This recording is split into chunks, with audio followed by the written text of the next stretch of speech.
Hey guys, what's going on? My name is Luke, welcome to Field Fusion, and boy do I have one fun video for you today. In today's video I'm going to be showing you a complete setup $3,000 RTX 3080 gaming PC build that can run all games at high to ultra settings at 4K with above 60 frames per second and 1440p at over 100 frames per second in most games. This computer was really fun to build, and some of you may say it's overkill, but nonetheless it is an absolute machine at gaming, editing and pretty much everything else you want to throw at it. Plus it will be future proofed for many years to come. Starting the build off, we have the CPU.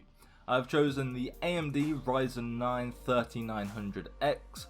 The Ryzen 9 3900X comes in at $429.99, which whilst expensive, this processor is a beast and worth it in the long run. It's clocked at 3.8 GHz with a boost clock speed of 4.6 GHz. It has 12 cores and 24 threads. It also comes with its own CPU cooler, which does work great straight out of the box. However, we won't be using that in this build.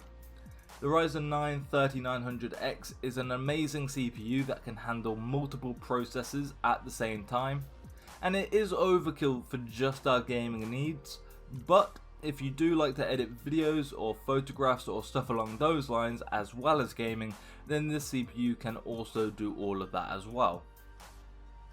Moving on to the next part, I have chosen the CPU cooler in this build, instead of using the stock one that comes with the CPU.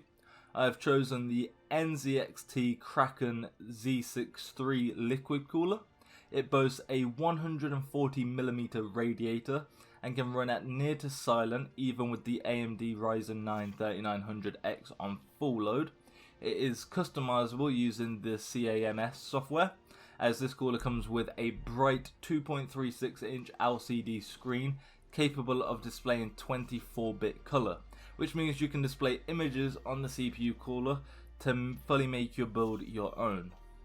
The NZXT Kraken Z63 comes in at $248.35, and again, whilst this is more expensive than other liquid coolers, this one has some cool nifty features that you are sure to enjoy, and it lets you experience near silent gaming. Moving on to the motherboard next, I have gone with the Asus ROG Strix B550F Gaming ATX AM4 motherboard. This motherboard comes in at $204.99. It supports up to 128GB of DDR4 RAM, up to a clock speed of 4600 MHz. It has one PCIe 4.0 slot as well as three PCIe 3.0x1 slots, which are perfect for our graphics card and leaves room for either another graphics card or a network/sound card if that is something you want to add in the future. It has 6 SATA ports as well as one M.2 slot, which can be used for M.2 SSDs if those are something you wish to include in the build. It has 8 rear USB ports as well as 6 front USB ports, which means you will have plenty of USB ports for all of your peripherals. It also comes with one DisplayPort port and one HDMI port, which allows you to connect up to 2 monitors as long as they use those ports. Coming in next, we have the RAM. I have decided to go with 32GB of Corsair Vengeance RGB Pro DDR4 memory clocked at 3600 MHz. It's two 16GB sticks of RAM, which allows us to take advantage of dual channel boost. This comes in at $194.99 and will give you more than enough memory and speed to future-proof your build. You only really need 8GB of RAM for gaming, but some games are now utilizing 12GB of RAM, so you could go for 16GB of RAM instead of 32GB to save yourself some money, but having 32GB just seems right for such an amazing build. For the storage options, I have chosen a Kingston A400 960GB SSD, which is enough storage for quite a few games as well as your operating system. You can pick this SSD up for $89.99 and it will provide you with fast loading times into your system as well as faster loading times into the games you install on it.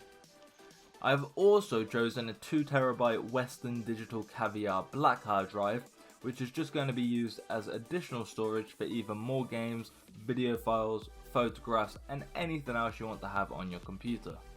Having 2TB of space means you can store a ton of stuff you wouldn't normally be able to, and seeing as we have the SSD as well, the loading times for the actual system will be a lot faster than just having the one hard drive. And you can pick up this hard drive for just $134.49. Moving on to the main feature of this insane PC build, we have the graphics card, and as you already can tell, I've chosen a RTX 3080. Now, after reviewing a few different options for the different brands of cards, I've decided to go with the MSI GeForce RTX 3080 Gaming X Trio card. Any RTX 3080 is going to be amazing, however, this graphics card isn't currently listed with a price on PC Part Picker. But you can get this card from newegg.com for a fairly reasonable price of $766.98, which for this powerful graphics card you really can't complain. It has 10GB of 320-bit GDDR6X memory, which is just an insane amount of memory. It has 3 fans for optimal cooling, which is really nifty as a graphics card such as the 3080 produces a lot of heat and therefore needs a well-made cooling system. It's VR ready and can support a max resolution of 7680 by 4320, or in other terms 8K resolution. However, for optimal performance, I would recommend sticking to 4K with a minimum of 1440p. Both options you will get above 60 frames per second on most, if not all, current games as well as upcoming games in the future. It has RGB lighting on it as well, which is a cool feature that spruces up your build. It comes with 1 HDMI port and 3 display ports, allowing you to connect a further 4 monitors if you want to go as far as that. For the money and the performance you will get from this graphics card, I can safely say you will enjoy every moment you are gaming. For the next part, we have the case. I've chosen the Lian Li PC011 Dynamic Razer ATX Full Tower case. This is a beautiful looking case, comes with RGB lighting. It has a front window made from tempered glass and combined with brushed aluminium in the proper proportion, as well as a tempered glass side panel window to view your parts in all their glory. This case is able to hold up to 3 360mm radiators, one at the top, one at the bottom and one on the side, giving you an increase in the options you can use for cooling all of your components. Or you can opt to install up to 9 120mm case fans, 3 in every space you have to put a radiator, giving this case a really high quality amount of airflow and cooling. It has the capacity to house dual power supplies by swapping out the drive caddy, if this is something you wish to do. It has double layered cable management options, allowing you to hide all the cables from your build except for from the side angle, but you will only be able to see a minimum amount of cables that look flush with your build.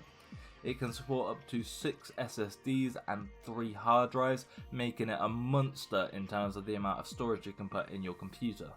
It comes with 4 dust filters with complete dust protection. These are located at the top, the bottom and the side panels. You can also sync up every internal RGB lighting you have on all of your components using the Synapse 3 software, allowing your build to be in complete sync when changing colours. You can pick up this case for $169.99, and for that price with the features and capabilities, you will not be disappointed. Coming in next, we have the power supply.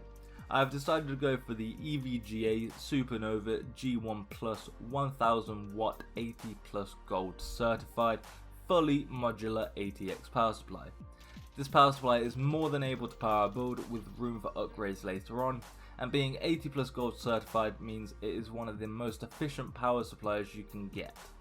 It's a little pricey at $199.99, but you really don't want to skimp on the price of your power supply.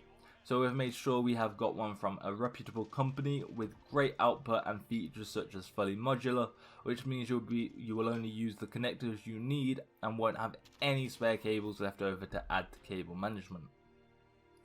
As I said, this is a full setup, so I have also decided to include 6 Corsair Alal 120 120mm case fans. They're 2 packs of 3, and you can pick all 6 of these up for $249.98, which is expensive for case fans. However, these all come equipped with RGB lighting and are virtually silent when running even on max loads. Having optimal cooling in any build is something that you should be looking at, but in a build like this, having high quality airflow and cooling options are a must. If you don't want to buy 2 packs of 3, then you could opt for just 1 pack of 3, as this will still give your build a fair amount of cooling and save you a little bit of money. I've also added a gaming monitor to this build. I went with the Acer VG270 27-inch gaming monitor. However, please note that this monitor is only 1080p. For a build like this, you should be looking at 1440p minimum or 4K compatible gaming monitors. But to keep this within the $3,000 budget, I decided to opt for a 1080p monitor that has a pretty large display and 144Hz refresh rate. For the price of just $199.99, this gaming monitor will suit you in any games you play, and it also looks pretty cool. In addition to the monitor, I have also chosen a gaming keyboard and mouse combo. I have chosen the Corsair K55 plus Harpoon RGB wired gaming keyboard with optical mouse. This combo comes in at $69.99 and will give you a great gaming experience. Both the keyboard and mouse are wired, however, so if wires on your desk is something you hate, then you can always choose a wireless alternative. Last but not least, I've also added a gaming headset to this build to allow you to hear the games you play in more detail. For example, hearing enemy footsteps on games such as Call of Duty Warzone. I have gone with the Razer Kraken X gaming headset, and this comes in at $49.99. And for the price, it will give you a fairly decent audio experience as it is 7.1 sound, but you can always opt for a different headset if this one isn't to your liking. That pretty much wraps up the build. I didn't include an operating system in this build as Windows is usually around £100 or $100. However, you can download it onto a USB stick and then buy an activation code off of places such as cdkeys.com for under $10. Now, I know this build does go slightly over the $3,000 budget, coming in at a total of $3,009.71, but this is due to shipping costs on the graphics card and the Western Digital hard drive. Without the shipping prices, this build comes in at $2,997.23, which is just below the $3,000 budget I set for this build. Regardless of that, this PC is amazing and is future-proofed for many years to come without any need for upgrading anything. Not only does it perform amazing, but it will also look amazing. I really can't fault any part of this build, and if you choose to build it, you will not be disappointed. Do you want to find what kind of PC you can get for different budgets? If so, leave a comment down below with the budget you would like to see on the channel, and I'll make sure to make a video on those. If you did enjoy this video and want to see more, then please don't forget to hit that subscribe button, and whilst you're down there, why don't you become part of the notification squad by clicking on the little bell icon. Also, don't forget to leave a like on this video, it really helps me out. I will be uploading a new PC build video every single Saturday at 10 AM, so I hope to see you all in the next one. See ya!